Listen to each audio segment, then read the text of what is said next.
హైదరాబాద్ నగర శివారు ప్రాంతాల్లో వరుస చోరీలు కలకలం రేపుతున్నాయి. రాత్రిపూట ఇళ్లలో చొరబడి అందిన కాడికి దోచుకుపోతున్నారు. వరుస దొంగతనాలపై నగర పోలీసులు అప్రమత్తమయ్యారు. అంతర్రాష్ట్ర ముఠాలే ఈ చోరీలకు తెగబడుతున్నట్లు పోలీసుల దర్యాప్తులో తేలింది. చోరీ జరిగిన ప్రాంతాల్లో లభించిన ఆధారాల ద్వారా మధ్యప్రదేశ్ థార్ జిల్లా అటవీ ప్రాంతాల్లో నివసించే గిరిజనులు ఈ చోరీలు చేస్తున్నట్లు అనుమానిస్తున్నారు. చోరీలు చేశాక తప్పించుకోవడానికి ఎంతకైనా తెగిస్తారని పోలీసులు గుర్తించారు. ఈ ముఠాను పట్టుకునేందుకు రాచకొండ కమిషనరేట్ పరిధిలో ప్రత్యేక బృందాలు రంగంలోకి దిగాయి.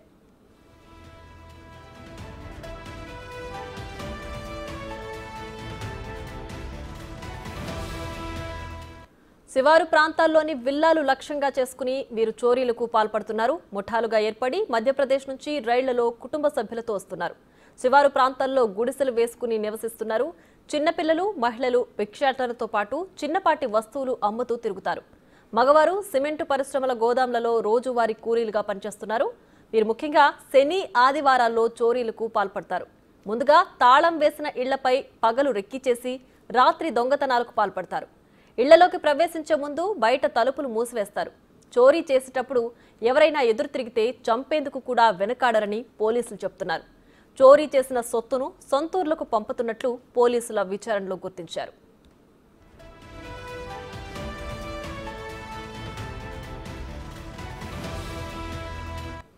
ఈ నెల 10న అర్ధరాత్రి పెద్ద అంబర్పేటలోని ప్రజాయ్ గుల్మోహర్ గేటెడ్ కమ్యూనిటీలో వరుసగా 5 ఇళ్లలో చోరీ చేసి అందిన కాడికి దోచుకు వెళ్లారు. బంగారు ఆభరణాలు, నగదును మాత్రమే ఈ ముఠా చోరీ చేసి తీసుకెళ్లారు. స్పాట్లో దొరికిన ఆధారాలతో సీసీ కెమెరాలో రికార్డైన కదలికలను బట్టి చోరీ చేసిన వారు థార్ ముఠాగా గుర్తించారు పోలీసులు. ప్రజాయ్ గుల్మోహర్ గేటెడ్ కమ్యూనిటీ నుంచి మరింత సమాచారం మా ప్రతినిధి సురేష్ అందిస్తారు. హైదరాబాద్ శివారు ప్రాంతాల్లోని గేటెడ్ కమ్యూనిటీ విల్లాస్ని టార్గెట్గా చేసుకొని దోపిడీలకు పాల్పడుతున్న ముఠాను గుర్తించారు రాచకొండ పోలీసులు.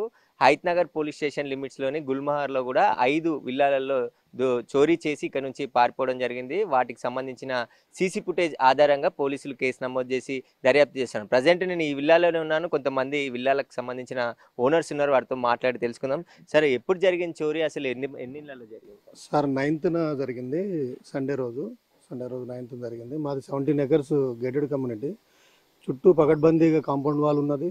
దానికి సంబంధించి సోలార్ ఫెన్సింగ్ కూడా మేము ఇన్స్టాల్ చేశాము.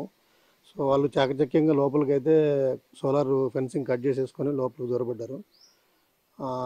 ఒక 5-6 ఇల్లులు అంటే అంతకు ముందు నుంచే రెక్కీ చేసి వచ్చినట్టుగానే అనిపిస్తుంది. ఎందుకంటే వాళ్ళు టార్గెట్ చేసింది అన్నీ కూడా లాక్ చేసిన ఇల్లులనే టార్గెట్ చేశాడు. సో వాటి వరకే వాళ్ళు వచ్చేసి రాబరీ చేసుకుని వెళ్ళారు. కానీ అంత అంటే ఎక్కువ నష్టమైతే ఏం జరగలేదు. ఎందుకంటే అందరూ కూడా అంత ప్రజెంట్ ఇదిలో అందరూ డిజిటల్ సిస్టమ్ ఉన్నప్పుడు అంత పెద్ద ఇదేం లేదు. సో 1-2 ఇళ్ళల్లో మాత్రం కొన్ని ఆర్నమెంట్స్ పోయాయని చెప్పేసి కంప్లైంట్ చేశారు. సో మన క్లూస్ టీము వీళ్ళందరూ రావడం జరిగింది. సో ఇంతకు ముందు కూడా ఎట్లా అంటే 2 years బ్యాక్ కూడా ఒకసారి రాబరీ ఇట్లనే జరిగింది. అది చెడ్డీ గ్యాంగ్ అని చెప్పేసి అన్నారు. దాని తర్వాత వచ్చేసి పోలీసు వాళ్ళు ఒక కాంపౌండ్ వాల్ చుట్టూ ఒక 6 కెమెరాలు ఫిక్స్ చేశారు. అవి కొన్ని రోజులు వర్క్ చేశాయి. తర్వాత వచ్చేసేసి అవి ఖరాబ్ అయిపోయాయి. ఇన్ఫామ్ చేస్తూనే ఉన్నాము, దాన్ని కొంచెం ఏమన్నా రిపేర్ చేస్తారా అని చెప్పేసి ఇన్ఫామ్ చేస్తూనే ఉన్నాము. కానీ ప్రజెంట్ అయితే దానికి సంబంధించింది అయితే ఎవరు పట్టించుకోవట్లేదు. అది కూడా ఒక ఇదన్నట్టు. ఎందుకంటే కాంపౌండ్ వాల్ చుట్టూ ఉంటే ఏమైనా ఎంట్రీ అయినప్పుడు కూడా రికార్డ్ అయ్యే అవకాశాలు ఉంటాయి. అంటే పెద్ద కమ్యూనిటీ ఇది, దాదాపు 200కు పైగా విల్లాస్ ఉన్నాయి అంటున్నారు.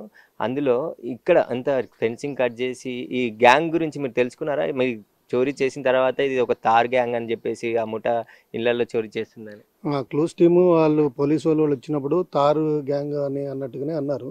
అంటే కన్ఫర్మేషన్ అయితే దానికి సంబంధించిన అయితే ఏం లేదు. సో ఇదే విధంగా ఎక్కడైనా చుట్టుపక్కల జరిగిందంటే ఇంతవరకు అయితే దానికి సంబంధించిన ఇన్ఫర్మేషన్ రాలేదు. అంటే వీళ్ళు వాళ్ళని కన్ఫర్మ్ చేసుకోవడానికి. మీరు చెప్పండి సార్, ఈ గ్యాంగ్కి సంబంధించి ఏమనుకుంటారు? శివారు ప్రాంతంలో ఉంది మీ విల్లా, ఔటర్ రింగ్ రోడ్కి మధ్యలో ఇటు హైత్ నగర్కి. సార్ మాకు ఈ గ్యాంగ్ సంబంధించి మాకు క్లియర్ డీటెయిల్స్ లేవు, కానీ పోలీసు వాళ్ళు చెప్పిన విధానం ప్రకారం అది తార్ గ్యాంగ్ అని చెప్పారు సార్. యాక్చువల్గా మేము రిక్వెస్ట్ చేసేది పోలీసులకైనా ఎవరికైనా ఏంటంటే, మా కాలనీ అనేది ఫుల్లీ ఎక్విప్డ్ అండి. అంటే మాకు సోలార్ ఫెన్సింగ్ ఉంది. పోలీసు వాళ్ళు పెట్రోలింగ్కి వస్తారు. మాకు సపరేట్ సెక్యూరిటీ నైట్ 6 members ఉంటారు. వాళ్ళందరూ తిరుగుతున్నారు. సో వాళ్ళందరి కన్ను కప్పి కూడా దొంగలు రాగలిగారంటే మనకున్న పోలీస్ సిబ్బంది కానీ మనకున్న కెమెరాస్ కానీ ఇంకా అభివృద్ధి చేయాలండి. ఈ స్పెషల్లీ ఈ సిటీ అవుట్స్కట్స్లో ఉన్న వాటిని ఇంకా అభివృద్ధి చెందించి, మాకు చిన్న చిన్న ప్రాబ్లమ్స్ ఉన్నాయండి. ఈ రోడ్డుకి లైట్స్ లేవు. సో దీనివల్ల దొంగలు ఈజీగా రాగలుగుతున్నారు, ఈజీగా తిరగలుగుతున్నారు. సో లైటింగ్ సిస్టమ్ కానీ కెమెరాస్ కానీ కొంచెం ఈ ఏరియాలో పెంచితే ఇలాంటి భయం ఉండదని మేము ఎక్స్పెక్ట్ చేస్తున్నాం. అది నగర శివారు ప్రాంతాల్లో ఉన్న ఖరీదైన విల్లాలని టార్గెట్ చేసుకుని దొంగలు పడుతున్నట్టు తెలిసింది. ఒక మహిళ ఉన్నారు, అడుగుదాము. ఈ గ్యాంగ్ గురించి విన్నారమ్మా మీరు? ఎట్లా ఏమనుకుంటున్నారు? విన్నాము. యాక్చువల్లీ ఏంటంటే ఇక్కడ ప్రజెంట్ గేటెడ్ కమ్యూనిటీ అంటే అందరూ కూడా ఇది పీస్ఫుల్గా ఉంటుందని ప్రిఫర్ చేస్తారు.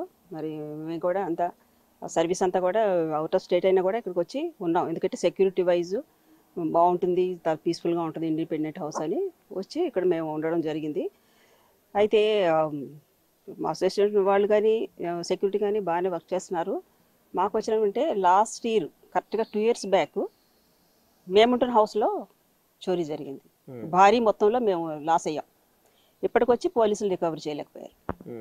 మీరు చెప్పండి మేడం, ఎట్లా అనుకుంటారు ఇట్లాంటి టార్గెట్ నగర శివారు టార్గెట్ చేయడం? చుట్టూ అవుట్స్కట్స్ ఉన్నాయి కదా, అంతా ఇటు అంటే ఖాళీ ప్లేస్లు ఉన్నాయి కదండి, దాని చుట్టూ పోలీస్ పెట్రోలింగ్ ఉంటే బాగుంటుందని ఎక్కువ ఇటు నుంచే వస్తున్నారు. మాకు ఇటు చెరువు ఉంది, ఇటువైపు ఖాళీ ప్లేసెస్ ఉన్నాయి. పోలీస్ పెట్రోలింగ్ వస్తే ఎక్కువ ఉంటే బాగుంటది. అక్కడ నుంచి కట్ చేస్తున్నారు. మాకు లోపలైతే సెక్యూరిటీ రౌండ్స్ వేస్తూనే ఉన్నారు. అంటే డే మరి ఎవరైనా వచ్చి లోపల ఉంటున్నారా అనేది ఇప్పటి నుంచి మేము ఎంట్రీ పాస్లు కూడా వర్కర్స్ అంతా వర్క్ చేస్తున్నారు, వాళ్ళకు కూడా ఇద్దాం అనుకుంటున్నాము. అది చేస్తాం కానీ పెట్రోలింగ్ అయితే కొంచెం చుట్టూ ఉంటే బాగుంటుందని. అయితే ఈ నెల గత 5 రోజుల క్రితం ఈ గేటెడ్ కమ్యూనిటీలో దొంగలు పడ్డారు. దానికి సంబంధించి 5 విల్లాలలో చోరీకి చేశారు. కానీ పెద్దగా బంగారం నగలు కానీ ఎలాంటి పోకున్నప్పటికీ కూడా ఇలాంటి హై సెక్యూరిటీ ఉన్నటువంటి విల్లాలోనే చాకచక్యంగా లోపలికి వచ్చి డోర్లు బ్రేక్ చేసి లోపల దొంగతనం చేసి ఏం లేవని తెలుసుకొని ఇక్కడ నుంచి వెళ్ళిపోవడం జరిగింది. అప్పటి నుంచి కూడా నగర శివారులోనే ఈ ముఠా తిరుగుతున్నట్టు పోలీసులు అనుమానిస్తున్నారు. అందుకు అనుగుణంగానే ఏవైతే రాచకొండ పరిధిలో ఉన్నటువంటి గేటెడ్ కమ్యూనిటీ అందరికీ కూడా గేటెడ్ కమ్యూనిటీతో పాటు మిగతా ఏదైతే ఇండివిజువల్గా ఉండే ఏరియాలలో ఎక్కువగా టార్గెట్ చేసి ముఠాలు దోపిడీకి పాల్పడే అవకాశం ఉంటుందని చెప్పేసి కూడా పోలీసులు హెచ్చరికలు జారీ చేస్తున్నారు. పోలీసులు ఈ ముఠాను పట్టుకోవడానికి ప్రత్యేక బృందాలను కూడా ఏర్పాటు చేసి గాలి ఇస్తున్నారు. ప్రజలు కూడా అప్రమత్తంగా ఉండాలి. నైట్ టైంలో ఎవరైనా డోర్ కొట్టినా గుర్తు తెలియని వ్యక్తులు వచ్చినా వెంటనే పోలీసులకు సమాచారం అందిస్తే అక్కడికి స్పాట్ చేరుకొని వాళ్ళని పట్టుకుంటారని చెప్పేసి చెప్తున్నారు. వరుసగా ఇక్కడ చోరీ అయిన తర్వాత ఉప్పల్లో ఒక చోరీ అయింది. అక్కడి నుంచి మళ్ళీ కనిపించకుండా పోయారు కాబట్టి వారి కోసం గాలిస్తున్నారు. రాత్రి అంతా కూడా రిక్కి నిర్వహించి మధ్యరాత్రి తర్వాత ఇళ్లలోకి చొరబడి ఈ దోపిడీలకు చోరీలకు పాల్పడుతున్న ముఠాతో ఒక్కసారిగా హైదరాబాద్ నగరం అయితే ఉలిక్కిపడింది. దీనికి సంబంధించి పోలీసులు వీలైనంత త్వరగా ఈ దొంగలను పట్టుకొని అరెస్ట్ చేయాలని చెప్పేసి కూడా కోరుతున్నారు. శివారు ప్రాంతాల్లో పోలీస్ గస్తీ కూడా పెంచి ప్రజలకు భద్రత కల్పించాలని చెప్పేసి కూడా వారు డిమాండ్ చేస్తున్నారు. కెమెరామెన్ హరీష్తో సురేష్, బిగ్ టీవీ, హైదరాబాద్. ఈ ముఠా చోరీలకు బయలుదేరే ముందు తమ ఫోన్లను వెంట తీసుకెళ్లరు. ఎంచుకున్న నగరానికి చేరగానే నకిలీ వివరాలతో తక్కువ ధరలో కొత్త ఫోన్, సిమ్ కార్డు కొనుగోలు చేస్తారని పోలీసులు గుర్తించారు. వారెంచుకున్న ప్రాంతాల్లో చోరీ పూర్తయ్యాక పాడేస్తారు. థార్ గ్యాంగులను పట్టుకోవడం పోలీసులకు సవాల్గా మారింది. వారు నివసించే అటవీ ప్రాంతానికి వెళ్లడానికి పోలీసులకు ఇబ్బందులు ఎదురవుతున్నట్లు సమాచారం. పోలీసులు వెళ్లేలోపు వారికి సమాచారం చేరుతున్నట్లు దర్యాప్తులో వెలుగులోకి వచ్చింది. ఈల వేసి పోలీసులు వస్తున్నారనే సంకేతాన్ని పంపుతారని తెలిసింది.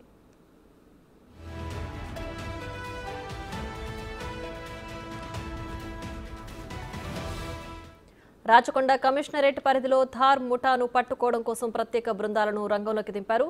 శివారు ప్రాంతాల్లో పోలీసుల గస్తీని పెంచారు. థార్ ముఠాను త్వరలోనే పట్టుకుంటామని ప్రజలు ఆందోళన చెందవద్దంటున్న ఎల్బీ నగర్ డీసీపీ ప్రవీణ్ కుమార్తో మా ప్రతినిధి Suresh face to face. Thar gang ఈ పేరు ఇప్పుడు నగర శివారులో హడలెత్తిస్తుంది. కొంతమంది దొంగలు దోపిడీ ముఠాలుగా ఏర్పడి ఇళ్లలో చోరీలకు ప్రయత్నిస్తున్నారని చెప్పేసి కూడా పోలీసులకు కేసులు వస్తుండడంతో పోలీసులు అలర్ట్గా ఉండాలి ఇలాంటి దొంగల పట్ల అని చెప్తున్నారు. ప్రస్తుతం ఎల్బీ నగర్ డీసీపీ ప్రవీణ్ కుమార్ ఉన్నారు. ఒకసారి అడిగి తెలుసుకుందాం అసలు ఈ థార్ గ్యాంగ్ ఎట్లా మోడస్ ఆపరేట్ ఉంటుందనే దానిపై. సరే, అసలు ఈ థార్ గ్యాంగ్ ఏంటి సార్, ఎక్కడి నుండి వస్తారు, ఎవరి? అంటే మనము ఈ ఇటీవల కాలంలో మాకు గుల్మోహర్ అపార్ట్మెంట్ హయత్నగర్ శివార్లో ఉన్నటువంటి కమ్యూనిటీ గేటెడ్ కమ్యూనిటీలో మనకు బ్యాక్ సైడ్ నుండి వచ్చేసి ఆ గేటెడ్ కమ్యూనిటీకి సంబంధించి ఒక 5 హౌజెస్లో అటెంప్ట్ చేయడం జరిగింది. బట్ ఒకే హౌస్లో వాళ్ళకు మినిమం ఆర్టికల్స్ దొరకటం జరిగింది. అక్కడ ఉన్నటువంటి మనకు టెక్నికల్ అదర్ ఎవిడెన్సెస్ మనము చెక్ చేయగా గతంలో వీరు వేరియస్ కేసెస్లో ఇన్వాల్వ్ అయినట్టుగా తెలిసింది. సబ్సిక్వెంట్గా వెరిఫై చేస్తే వీరు మధ్యప్రదేశ్కు సంబంధించినటువంటి తార్ గ్యాంగ్గా మనకు తెలుస్తూ ఉంది, అక్కడ ప్రాంతానికి చెందిన వాళ్ళగా. వాళ్ళ ఎంఓ వచ్చేసి ఎక్కడైతే లాక్డ్ హౌసెస్ ఉన్నాయో ముందుగానే వాళ్ళు రెక్కి నిర్వహించి తర్వాత క్రమంలో రాత్రిపూట సమయంలో దొంగతనం చేయడం జరుగుతుంది. ప్రధానంగా వీళ్ళు గేటెడ్ కమ్యూనిటీస్ ఏరియాస్ను వాళ్ళు టార్గెట్ చేస్తూ గతంలో కూడా ఇలాంటి అఫెన్సెస్ చేయడానికి వాళ్ళు ప్రయత్నించినారు. కొన్ని చోట్ల సక్సెస్ కూడా అయినారు, మన దగ్గర కూడా ప్రయత్నించడం జరిగింది. కాబట్టి ఈ గేటెడ్ కమ్యూనిటీస్లో ఉన్నవారు ఒకసారి తమ యొక్క సెక్యూరిటీని తిరిగి రివ్యూ చేసుకొని ప్రాపర్గా సెక్యూరిటీ అరేంజ్మెంట్స్ చేసుకోవాల్సిందిగా రిక్వెస్ట్ చేయడం జరుగుతూ ఉంది. వీటితో పాటు ఎవరైనా సస్పీషియస్గా కానీ లేదనంటే ఆ ఏరియాలో మీకు ఏమన్నా వస్తువుల్లాగా వెహికల్స్లో కానీ సడన్గా వచ్చినట్టు మీకు అనుమానంగా ఉంటే ఆ పోలీస్ వారికి తెలియపరచాల్సిందిగా విజ్ఞప్తి చేయడం జరుగుతూ ఉంది. ఆ టీమ్స్ కూడా మన డీసీపీ క్రైమ్స్ కావచ్చు, మన దగ్గర డీసీపీ లా అండ్ ఆర్డర్ నుండి కావచ్చు, దాదాపు ఒక 5 టీమ్స్ వాటి మీద మనము కంటిన్యూస్గా వర్క్ చేయడం జరుగుతూ ఉంది. సార్, వీళ్ళు దాడులు చేస్తారు, డోర్లు కొట్టి ఇంట్లో ఉన్న వారి పైన కూడా ఎంతకైనా తెగిస్తారనే ఒక మెసేజ్ కూడా సర్క్యులేట్ అవుతుంది, అప్రమత్తంగా ఉండాలి, నైట్ పూట డోర్ తీయొద్దు అనేది. అది మనకి ఇంతవరకు అలాంటి ఈ గ్యాంగ్కి సంబంధించి అలాంటి ఇన్ఫర్మేషన్ అయితే లేదు. బట్ ప్రజలందరూ కూడా అప్రమత్తంగా ఉండటం అయితే అవసరం ఉంది. మనకు వాళ్ళు దాడులు చేస్తారని చెప్పేసి అలాంటి సమాచారం అయితే ఇంతవరకు మనకు ఎలాంటిది లేదు. మెయిన్గా వీళ్ళు లాక్డ్ హౌసెస్ ఎక్కడైతే తాళాలు వేసి ఇంట్లో ఎవరు లేరు అని నిర్ధారించుకున్న తర్వాత డే టైంలో రెక్కీ చేసేసి రాత్రిపూట మాత్రమే వీరు ఆ హౌసెస్కు వచ్చి మనకు దొంగతనం చేయడానికి వాళ్ళు ఎక్కువగా ఈ రకమైనటువంటి ఎంఓని ఎంచుకోవడం జరుగుతుంది. ఇంకా రాచకొండ పరిధిలోనే ఈ ముఠా సంచరిస్తున్నట్టు అనుమానాలు అంటే ఎక్కడ అనేది స్పెసిఫిక్గా మనకు తెలియదు. బట్ అందరం కూడా సిపి సార్ ఇన్స్ట్రక్షన్స్ ప్రకారం ప్రాపర్గా పెట్రోలింగ్స్, నైట్ బీట్స్ అవన్నీ కూడా చేయడం జరిగింది. ప్రజలందరూ కూడా ఎలాంటి భయాందోళనకు గురి కావాల్సిన పని లేదు, బట్ అప్రమత్తంగా ఉండాలని చెప్పేసి విజ్ఞప్తి చేయడం. మన లిమిట్స్లో గుల్మోర్ తప్ప మరే ఏమైనా అటెంప్ట్ అయిందా సార్? ఇంకా లేదండి, ఒక గుల్మోర్ తప్ప ఎక్కడ మనకు అటెంప్ట్ కాలేదు. అయితే మధ్యప్రదేశ్ చెందిన ఈ ముఠా రాచకొండ పరిధిలోని హైత్ నగర్ పోలీస్ స్టేషన్ లిమిట్స్లో ఒక 5 ఇళ్లలో అటెంప్ట్ చేశారు, కానీ అక్కడ ఏం దొరకకపోవడంతో బయటికి వెళ్ళారు. కాబట్టి ఇంకా తిరుగుతూ ఉండుంటారు. వారి కోసం పోలీసులు గాలింపు చర్యలు చేపట్టారు. ప్రజలు కొంచెం అప్రమత్తంగా ఉండాలి, భయపడాల్సిన అవసరం లేదు. పోలీసులు నిత్యం పెట్రోలింగ్ నిర్వహిస్తూనే ఉన్నారు. వీళ్ళని త్వరగా ఆ ముఠాని పట్టుకునేందుకు పోలీసులు ప్రయత్నం చేస్తున్నారని చెప్పేసి కూడా ఎల్బీ నగర్ డీసీపీ ప్రవీణ్ కుమార్ చెప్తున్నారు. కెమెరామ్యాన్ హర్షితో సురేష్, బిగ్ టీవీ, హైదరాబాద్.